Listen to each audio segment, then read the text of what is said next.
Olá, gente, tudo bem? Sou o professor Maxwell. Eu espero que vocês estejam todos bem e os seus familiares também, nesse momento de isolamento social que é necessário para esse momento que estamos vivendo de pandemia mundial, mas a gente fica na torcida para que tudo isso passe, para que a nossa vida, as nossas vidas, as nossas atividades normais sejam estabelecidas o mais breve possível. E aí a gente pede para cada um, dentro das suas espiritualidades e religiosidades, que possa rogar ao sagrado naquilo que vocês acreditam, para que essa situação passe o mais rápido possível. Mas esse é o momento também para a gente estarmos na reflexão, junto com os nossos familiares, vivenciando esse momento juntos, mesmo nos nossos lares. E aqui a gente vai discutir um pouco aquilo que está programado nas aulas e nos planejamentos de ensino religioso. Logo a seguir, os slides vão estar explicando os conteúdos que está programado, e espero que vocês fiquem atentos às explicações. Ok? Então, vamos ver os slides.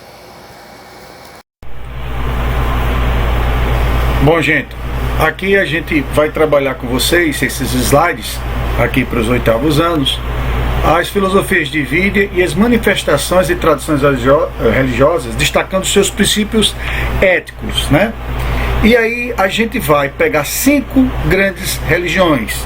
A gente não tem como, infelizmente, ver todas. São várias religiões, denominações, doutrinas religiosas, formas de acreditar no mundo inteiro, mas pegamos as 5 maiores religiões e das mais antigas religiões que existem no planeta, para a gente fazer aí uma análise, um estudo sobre esses princípios éticos, Esses princípios éticos e valores morais que até hoje, por exemplo, marcam na história da humanidade, por exemplo, questões legais, leis que regem culturas e países, princípios lá do cristianismo, do judaísmo, do islamismo, do budismo, do hinduísmo, que no código, por exemplo, civil e legal,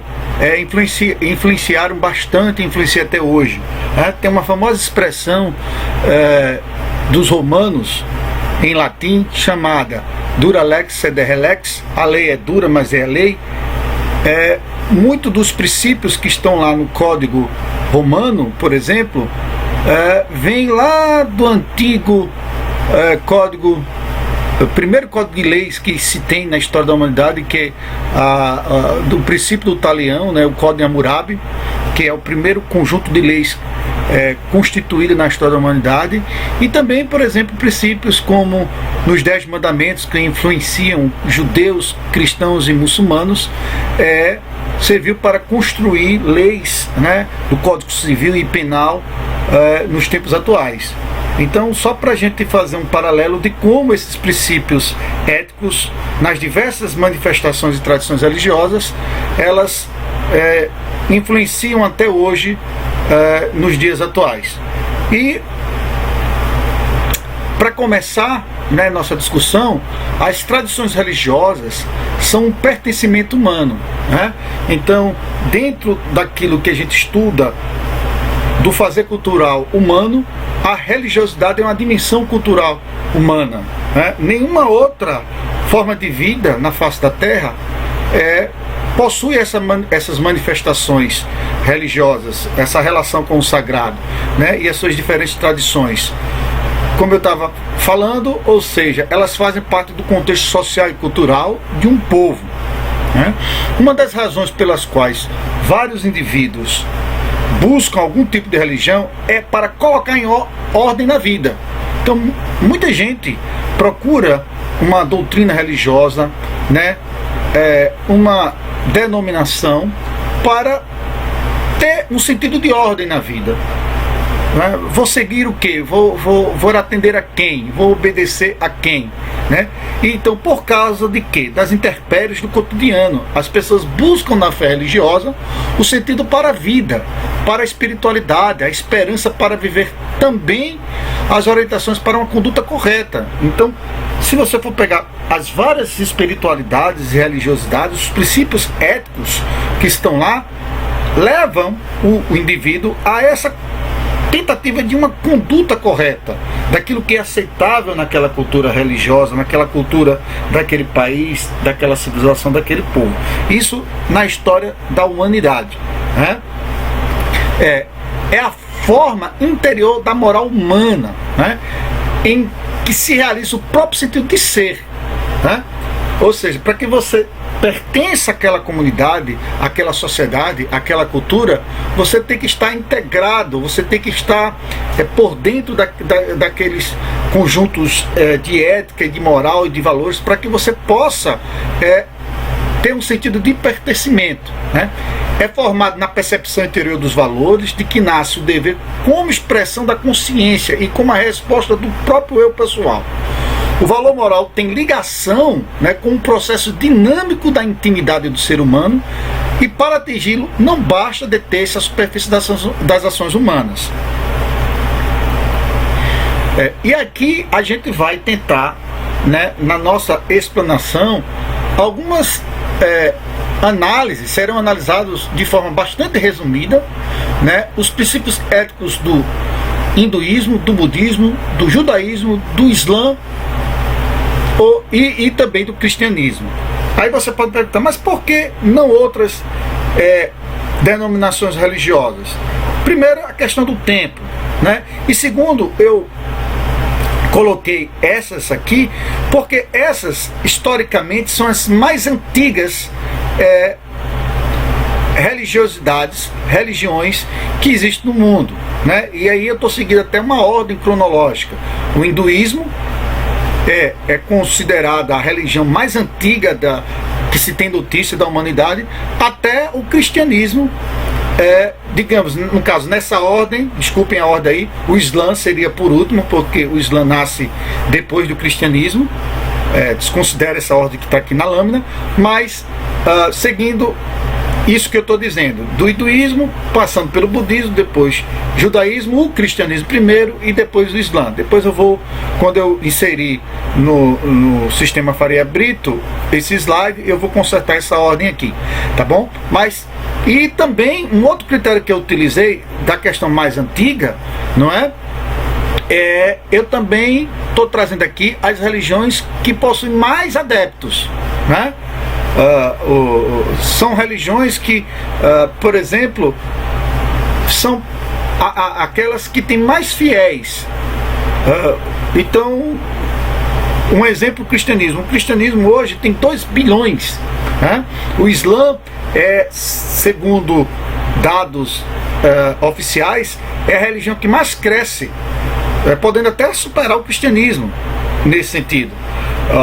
A Europa hoje mesmo vive até um movimento de islamização por conta de várias situações socioculturais, políticas, as questões, por exemplo, das guerras ali no Oriente Médio, levando a fuga de vários refugiados, e muitos desses refugiados, adeptos do islamismo, estão indo para a Europa. Há estudos que dizem que daqui a um curto período, a parte toda da Europa, a maioria será islâmica, né? E aí, só para a gente poder entender essas dinâmicas das religiosidades. Bom, aqui, começando com o hinduísmo, né? A gente tem aqui uma divindade, né, do hindu. Vou deixar aí na interrogação para que vocês pesquisem quem é, né, essa divindade, para a gente começar a discutir como é que é esse princípio ético no hinduísmo. A ética do hinduísmo funda-se no karma, a lei moral de causa e efeito, né, que é considerada aí um princípio da ética do hinduísmo, né? Então, essa ética do hinduísmo, ela funda-se na lei do karma, que é a lei moral da causa e efeito, e no dharma, que é o conceito do caminho moral correto que cada pessoa deve seguir. Então, uma coisa é o karma e outra coisa é o dharma, né? Enquanto o karma é o princípio da causa e efeito, o dharma seria o conceito do caminho moral, né, o caminho correto que a pessoa deve seguir, né?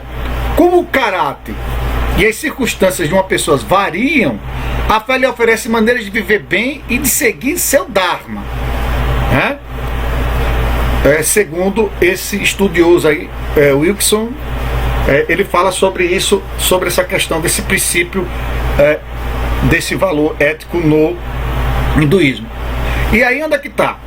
Aquilo que faço aqui e agora terá consequências na próxima reencarnação.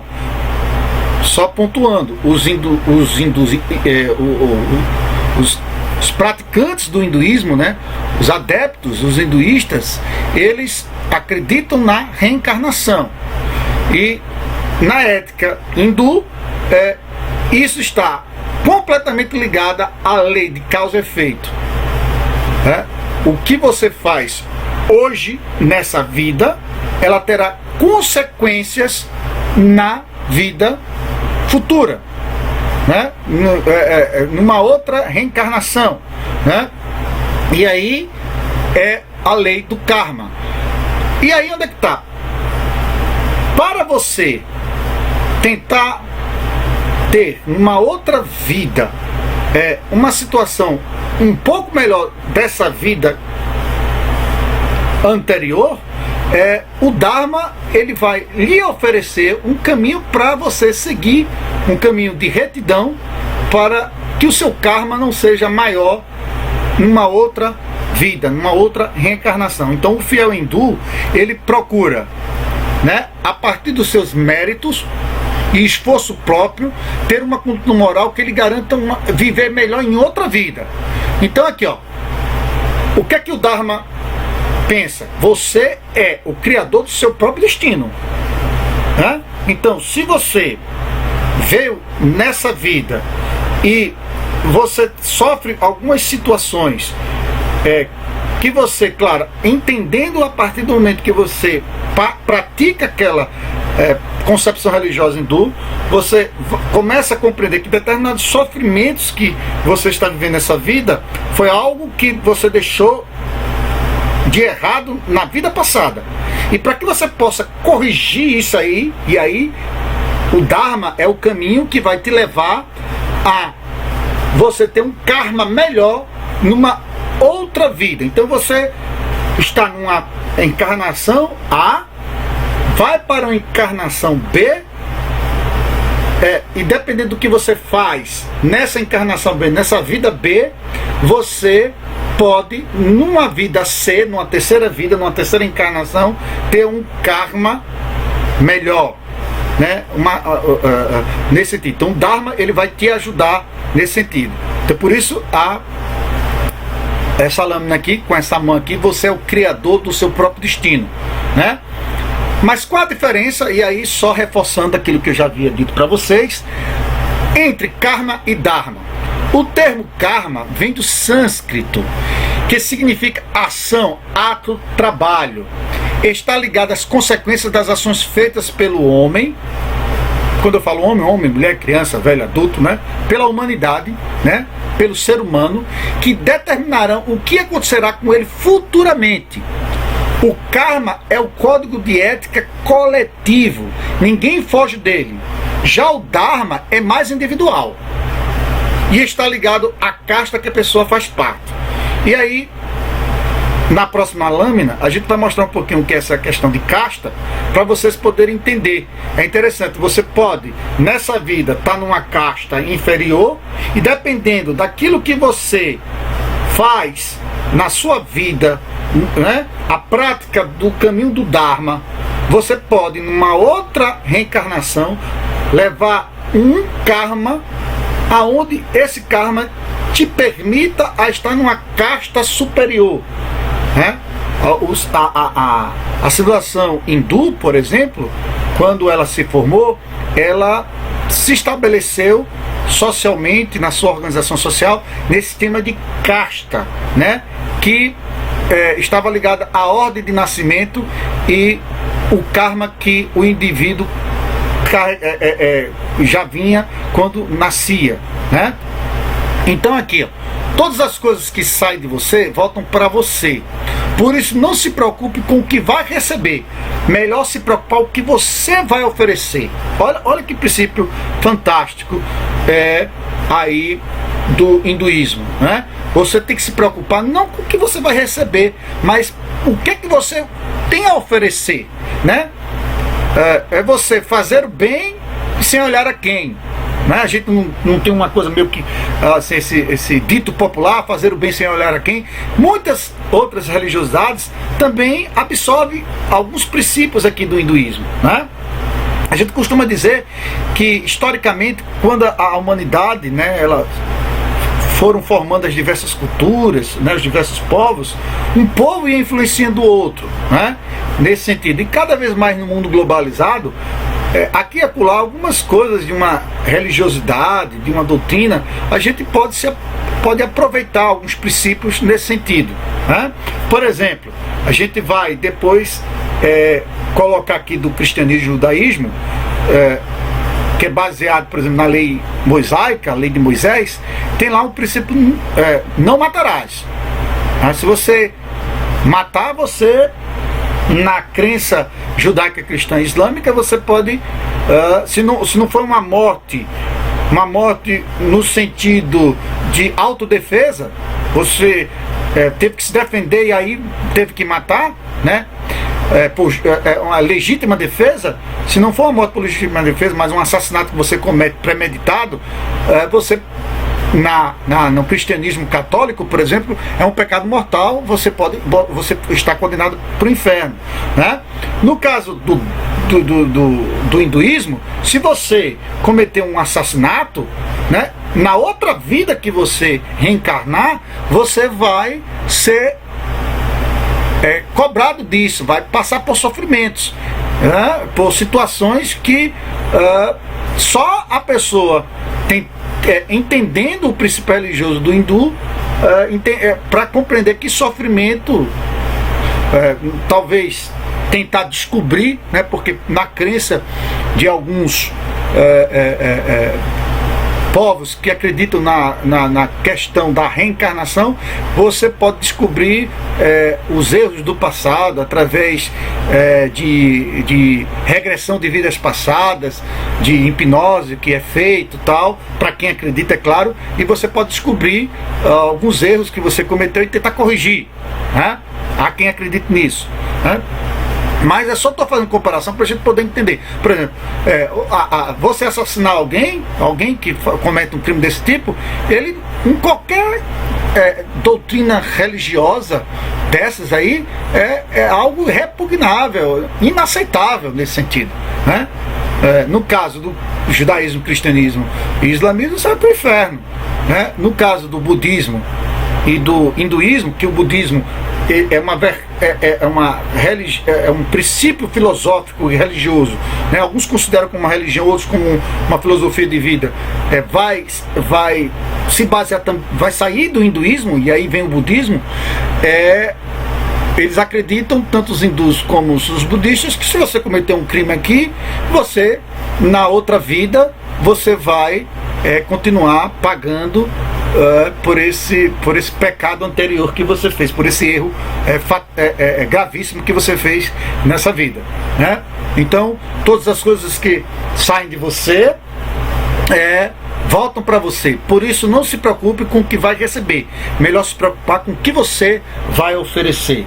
Bom, e aí eu já havia falado para vocês aqui, né, sobre essa questão do Dharma, só retomando. Existe um Dharma para cada tipo de pessoa e cabe a cada um viver conforme o seu Dharma. A sociedade hindu é dividida em uma série de classes sociais, chamadas de varnas ou castas. A vida e as ações de todos dependem da classe em que nasceram. Por tradição, o Dharma de uma pessoa tem a relação direta com o Varna que nasceu, ou com a casta que nasceu. A casta que o hindu nasce afeta a sua escolha de trabalho, de cônjuge e das pessoas com as quais pode comer e de quem pode aceitar comida. Olha aí, para você ver como é que é interessante, né, essa questão do Dharma e do Karma no hinduísmo. A ética hindu se ajusta a esse sistema de classe e a pessoa deve obedecer às regras de casta para permanecer ritualmente pura, né? Não podemos esquecer que dentro desse sistema de castas, existem castas superiores e inferiores. E é um sistema que não permite mudanças. Ou seja, quem é de uma casta inferior não pode mudar para uma outra superior. Em suma, o indivíduo cresce e morre na casta que nasceu. Ele poderá, sim, mudar de casta, mas aí, né, para quem acredita, se em uma outra vida, quando ele reencarna, aí dependendo, ou ele sobe ou ele desce na pirâmide da casta, na crença do hinduísmo, né? E aqui um esquema aqui mostrando essa divisão social, né, da hierarquia, aonde o hinduísmo se baseava, e até hoje na sociedade hindu você tem essa situação aí, né, o hinduísmo e o sistema de castas. Aí você vê aqui na parte 1, no topo, na cabeça, os brahmanes, são os sacerdotes. Os kshatriyas são os militares, os vaishyas são os comerciantes e fazendeiros, né? Sudras, empregados que servem outras castas. O 4 aqui, onde que está aqui as pernas. E os Dalates e os Paras são os intocáveis, são os indivíduos rejeitados sem castas, rejeitados pela sociedade.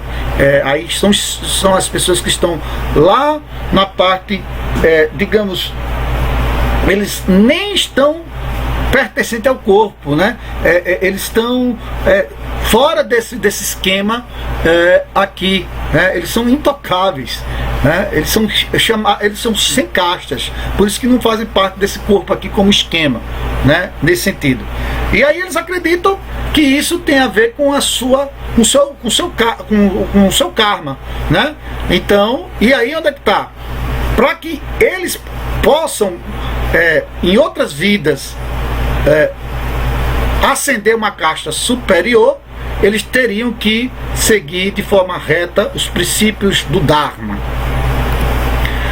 Mas apesar disso, independente da casta, né, isso que eu estava falando anteriormente, os hindus acreditam que a vida é sagrada, a violência deve ser evitada, e é condenável matar animais para alimentação. Essa é a causa da vaca ser, por exemplo, um animal sagrado para os hindus. Os hindus não comem carne de vaca, eles são essencialmente vegetarianos, porque lá, como a vaca é considerada um deus, um animal sagrado. Você pode observar, se você pegar o panteão, o conjunto de deuses no hindu, você vai ver lá uma característica, uma característica antroposomórfica, forma de homem e de animais. Você tem cabeça de animais com corpo de seres humanos, né? Você tem o deus macaco, o deus elefante, e por aí vai, né? E por aí vai. Bom, o budismo, como eu disse para vocês, ele vem do hinduísmo, né? Ele pega os mesmos princípios do karma e do dharma, né? Foi fundada pelo príncipe Siddhartha Gautama, que ele começou a renunciar àquela vida que ele vivia, e ele queria encontrar a iluminação, né? O budismo é uma divisão do hinduísmo, como eu falei, mas tomou emprestado alguns princípios éticos da antiga religião, tal como outras religiões da Índia, como o hinduísmo e o jainismo. O budismo adere à lei da causalidade moral, ou karma, segundo o qual os seres humanos acumulam mérito ou demérito, karma bom e karma mau, como resultado de seu comportamento. Nesse interim, esperam acumular méritos seguindo os preceitos éticos estabelecidos quando o budismo surgiu. A ética budista está fundamentada no caminho das 8 vias, e é através deste caminho que o fiel budista se esforça para se livrar do sofrimento e do desejo, né? Então ele coloca que tanto o sofrimento e do desejo são forças ali que o fiel budista ele fica, né, sofrendo toda essa situação. E a superação disso seria o nirvana, quando ele se ilumina completamente. Semelhante ao hinduísmo, a ética budista é essencialmente meritória, meritocrática, ou seja, é pelos seus méritos, falta um Szinho ali, depois eu coloco, que o budista alcança a libertação dos desejos e do ciclo de reencarnações, né? Nesse sentido. Então, para o budista, os desejos mundanos, né, são as causas das sucessivas reencarnações. Quando ele supera isso, ele se liberta das reencarnações e chega ao Nirvana. Com base em sua própria experiência, Buda acreditava que o homem deve evitar os extremos da vida. Não se deve viver nem no prazer extravagante, nem na autonegação exagerada. Ambos os extremos acorrentam o homem ao mundo e assim à roda da vida. O caminho para dar o fim ao sofrimento é o caminho do meio. E Buda o descreveu em 8 partes, as 8 vias. Perfeita compreensão, perfeita aspiração, perfeita fala, perfeita conduta, perfeito meio de subsistência, antes de voltar aqui para a roda da vida, perfeito esforço, perfeita atenção e perfeita contemplação.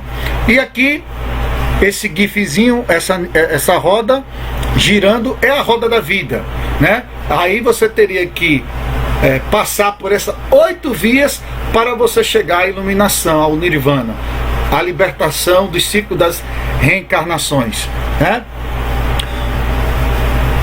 Os pontos 3, 4 e 5 que a gente colocou aqui das 8 vias estabelece o código moral, voltando para o ponto 3, 4 e 5, né?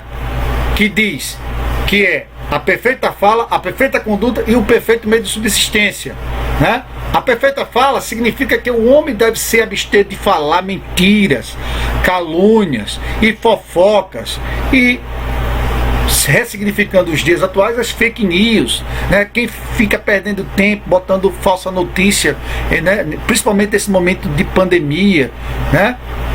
Onde as pessoas estão morrendo, e muitos morrem por quê? Porque não escuta o que é certo, o que os cientistas, os estudiosos dizem, né? E espalham fake news aí e provocando a morte de outras pessoas e a própria morte. A gente vê vários exemplos, até mesmo de alguns religiosos, né, que diziam que não acreditavam no vírus, que o vírus é uma conspiração da China, isso, aquilo, outro, tal. Eu não quero entrar nesse viés, mas eu quero dizer para vocês que alguns desses morreram, pegaram o Covid-19 e morreram, né? Então, é muito preocupante. Então, você tem que se abster da fala, das mentiras, das calúnias, das fofocas. O budista deve falar de forma verdadeira e amigável com o seu semelhante, né? Se a gente for pegar alguns princípios aqui do budismo, em outras religiosidades, né, convergem. A perfeita conduta está relacionada a não matar, a não roubar, a não ter uma vida promíscua.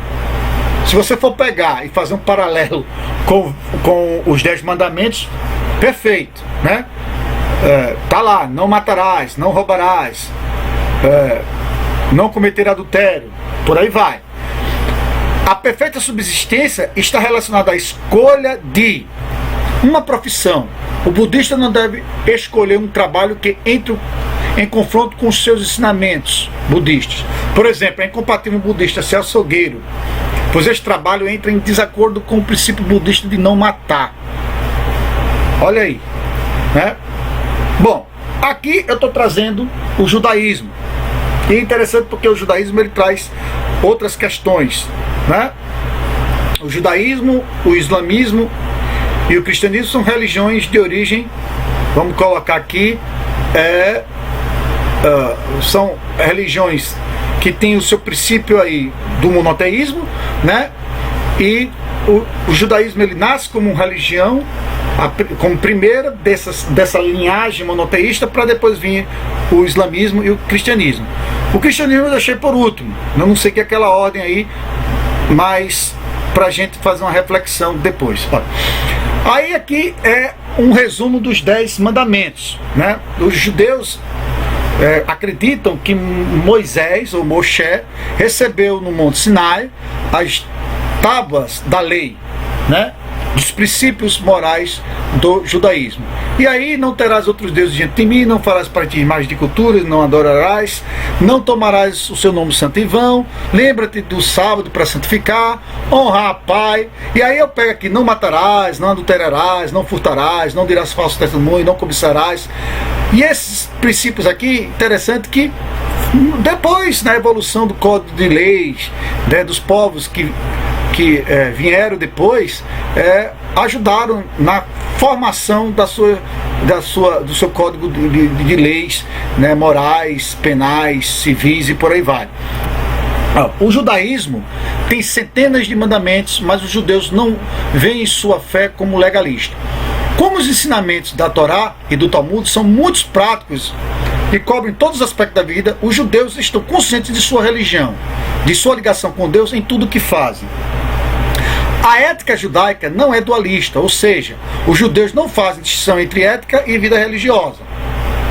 Aí eu pego essa charge aqui, mostrando lá o jardim do Éden, né, aonde Adão e Eva, juntamente com Caim e Abel. E aí, o primeiro assassinato na crença, né, cristã e judaica e muçulmana foi a morte, de Abel por Caim. Caim matou Abel. E aí eu peguei essa charge, vamos chamar esse ensaio para fazer um exame de DNA no cabelo deixado pelo assassino. Aí ele está aqui com um fiapo de cabelo, o fio de cabelo na mão. Aí Adão responde: somos 4 no paraíso, se não fui eu e nem sua mãe, só pode ter sido você, Caim. Aí Adão tira essa conclusão. Não matarás é um princípio lá do Velho Testamento, dos 10 mandamentos, aliás, que está lá na Torá, no Velho Testamento, no livro de Êxodo. Na Torá judaica existem ao todo 613 mandamentos que regem vários aspectos da vida dos judeus. Eu só apenas peguei esses 10 principais para a gente, porque isso é ensinado como doutrina, por exemplo, no cristianismo também, porque o cristianismo é uma religião que nasce também de princípios judaicos, O judaísmo dá destaque a uma série de qualidades eticamente boas: generosidade, hospitalidade, boa vontade para ajudar, honestidade, respeito pelos pais, um princípio fundamental que não é fazer o mal aos outros de maneira afirmativa, amar ao teu próximo como a ti mesmo. A Bíblia exige que sejam dados presentes aos pobres, frutos da terra e por aí vai. Aí eu trago aqui, por exemplo, esse conjunto de fotos aqui, para falar um pouco de um princípio ético que está lá nos 10 mandamentos da lei da Torá dos judeus, e que, claro, os cristãos também copiaram: não matarás. Aqui, muitos de vocês não eram nascidos, está a família Richthofen. A menina, a moça, aqui é a Susana von Richthofen. Não vou me prolongar, mas apenas para você ver nessa sequência de fotos o que aconteceu. Aqui uma foto de uma família de classe média alta em São Paulo, viviam muito bem, aparentemente, obrigado. E aqui ela e o irmão no enterro dos pais. Os pais foram assassinados. E aqui você vê a Susana Richthofen atrás das grades. Você dá para concluir que a Susana Richthofen, ela foi a autora intelectual da morte dos pais. Ela namorava com um rapaz, e os pais não aceitavam o namoro, que resultou na morte dos pais, amando dela. Quem quiser se aprofundar pode pesquisar sobre isso aqui. Mas aí, o que eu quero chamar a atenção é que a Susana Richthofen, ela quebrou um princípio lá na lei de Moisés, e também dentro daquilo que os cristãos seguem, que é a lei de não matar, não matarás. Ela quebrou esse princípio. Desde os tempos antigos era hábito não colher o que desce nos cantos dos campos, só voltando para o texto, para os pobres pudessem ali entrar, colher para si. Do mesmo modo, parte das azeitonas e das uvas eram deixadas nas árvores e nos vinhedos para ser apanhada pelos pobres. Olha, era um princípio que os judeus tinham, de não colher tudo, deixar algumas coisas lá para quem fosse passando pelos vinhedos, pelas plantações de oliveira, pudesse pegar aqueles alimentos que sobravam. Colocar esses preceitos em prática é uma forma do fiel judeu se aproximar do Eterno. À medida que os mandamentos da Torá são observados e praticados, a vida social e comunitária dentro do judaísmo se torna justa, no sentido de que os menos favorecidos sejam amparados e os mais abastados sejam solidários. Aqui eu estou trazendo um pouco do islamismo, né? O Islã é uma religião prática, né?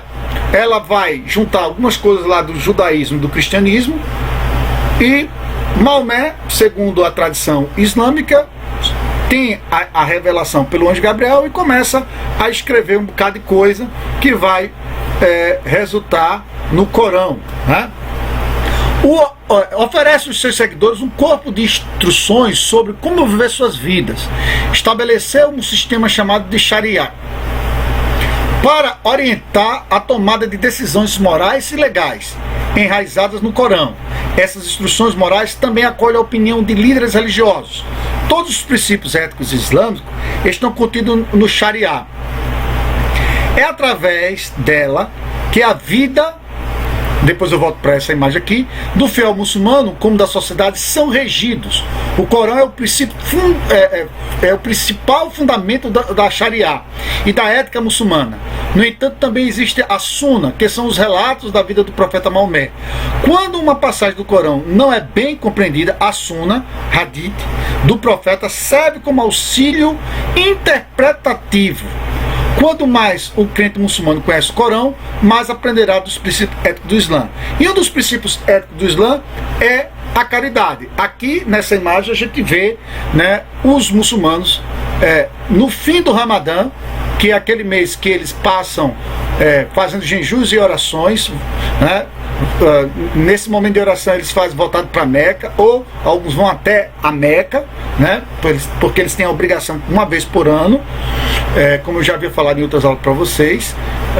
Aliás, uma vez por ano não, uma vez na vida. Quem tem condições vai todo ano, quem não tem condições, pelo menos uma vez na vida. Se tiver que fazer uma viagem internacional, ele tem, como muçulmano, tem que ir para Meca.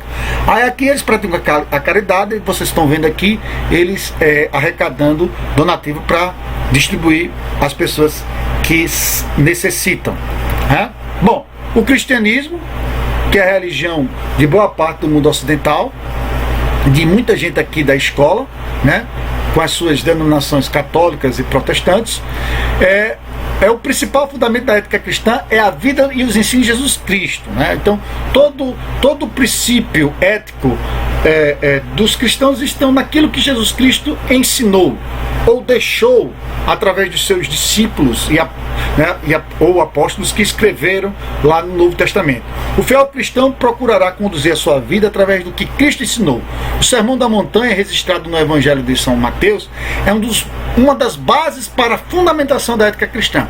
Quem quiser depois pega lá, né, o Sermão da Montanha, que está lá em Mateus, você pega lá o capítulo 5, dá uma lida lá, para quem quiser compreender mais sobre essa questão, né? É conhecido como as bem-aventuranças. O chamado Sermão da Montanha é fundamental para as bases éticas do cristianismo, como eu já falei. Jesus começa dizendo à multidão que não veio para revogar a lei judaica de Moisés, mas sim para cumpri-la. Ele prossegue estabelecendo um novo sistema ético que estende a lei mosaica de um modo que se tornou fundamental para a formulação de uma moralidade cristã distinta. Amplia o mandamento não matarás, fazendo incluir até o fato de alimentar raiva contra o outro, né? Então você pode até se irar, mas você não pode pecar, você não pode deixar que aquela ira lhe cegue ao ponto de você cometer o assassinato, por exemplo, ou morrer, né? Antes de eu ler aqui, aí eu peguei aqui essa imagem, né, que foi um cartaz que era contra a violência de animais, né? Quando eu falo o animal aqui, quando eu fui pesquisar lá no cartaz, era um animal os animais irracionais. Mas o ser humano é um animal, só que racional. Então aqui essa mão suja de sangue, né, é uma forma da gente pensar, ver que esse princípio não matarás é um princípio que os cristãos também devem seguir, que está ali apoiado também como os judeus, né, nos 10 mandamentos. Então, voltando para cá, que expande o mandamento contra o adultério, para que abranja desejos, né, para que abranja os desejos lúbricos, e reforça a injunção contra a invocação em vão do nome do Senhor, nela inserido praguejar, falando em céu, terra ou em si próprio, né? Por ser religião com o maior número de adeptos, né, 2 bilhões no mundo todo, é comum os princípios éticos do cristianismo acabem se espalhando para outras partes do planeta. Várias nações, como eu já havia falado antes, e países foram, durante sua história, moldados em princípios éticos cristãos, né? Aqui, não, né, um princípio lá que está lá nos 10 mandamentos, que Jesus trabalha muito bem essa questão mesmo, né, de tirar a trava do olho, né? Ou outros ensinamentos, como você ter cuidado com a língua, né? Nesse sentido, fofoqueira. Fofoqueira não, querida. Eu sou produtora de biografias orais não autorizadas. Então, você levantar o falso testemunho, você está fazendo fofoca da vida da pessoa. Você pode provocar desgraça, pode trazer prejuízo para a vida das pessoas, né? E aí a pessoa que ainda se alvora no direito de dizer que é uma produtora de biografias orais não autorizadas, né? Eu trouxe aqui um pouco engraçado para a gente estar refletindo aqui, né? E a mentira, né? Você com o falso testemunho você está mentindo, você pode estar produzindo fake news, né?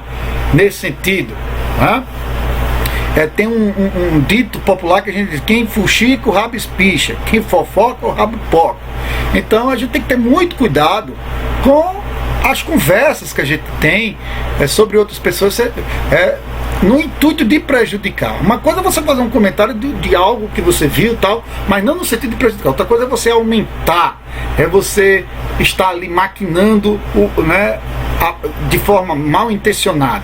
E aí essa imagem do Pinóquio, o seu nariz crescido e o grilo falante ali reclamando dele. Bom, um dos questões da ética cristã, né, dos princípios éticos, são os trabalhos beneficentes, por exemplo, as decisões jurídicas, por exemplo, na Constituição de alguns países também se basearam nos princípios cristãos, né, foram direta ou indiretamente influenciados e fundamentados a algum princípio ético cristão. Só para vocês terem ideia, nos Estados Unidos, quando o pessoal vai se apresentar nos juízes, né, nos tribunais de justiça, nos julgamentos, eles fazem um juramento em cima da Bíblia, né, para dizer a verdade. Então, para você ver como é que alguns países são regidos por esses princípios do cristianismo. E aí, para considerações finais, para a gente terminar o nosso momento, ao analisar resumidamente os princípios éticos dessas 5 religiões, podemos concluir que cada religião tem uma forma diferente de entender o que é ética. Às vezes, como eu disse, tem coisas que são parecidas aqui e acolá. Por terem surgido em contextos sociais e culturais distintos, as religiões podem ter princípios de conduta que entrem em conflito com as de outra religião. Isso pode acontecer. Por exemplo, o Corão permite que o homem, se tiver condições econômicas, tenha até 4 mulheres, que é a prática da poligamia.